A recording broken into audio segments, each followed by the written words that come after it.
आता बघूया टॉप 9 राजकीय बातम्या। मुख्यमंत्री देवेंद्र फडणवीस शहांच्या भेटीसाठी दाखल, तर राजधानी दिल्लीतील नॉर्थ ब्लॉक मधील कार्यालयामध्ये फडणवीस भेटीसाठी दाखल।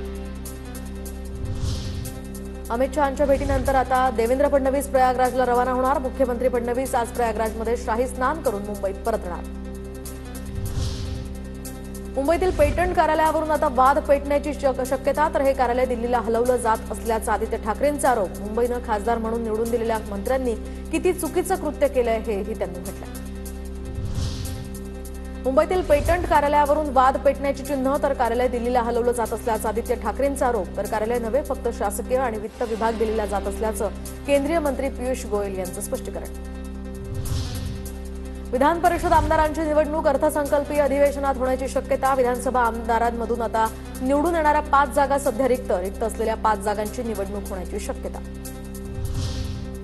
बडतर्फ आयएएस अधिकारी पूजा खेडकरच्या अटकपूर्व जामीन अर्जावर आज सुप्रीम कोर्टात सुनावणी, तर पूजा खेडकरनं खोटी कागदपत्र सादर करून नोकरी मिळवल्यानं यूपीएससीकडून गुन्हा दाखल करण्यात आला। माजी आमदार गणपत गायकवाडांचा जामीन अर्ज कल्याण न्यायालयानं फेटाळला, तर 1 वर्षानंतर गणपत गायकवाडांनी जामीन अर्ज दाखल केला होता। महेश गायकवाडांवर गोळ्या झाडल्याप्रकरणी 7 जणांवर कारवाई। 1989 मधील एका आंदोलन प्रकरणामध्ये मंगलप्रभात लोढा निर्दोष, तर राम जन्मभूमी आंदोलन प्रकरणातनं मंगलप्रभात लोढा हे निर्दोष मुक्त।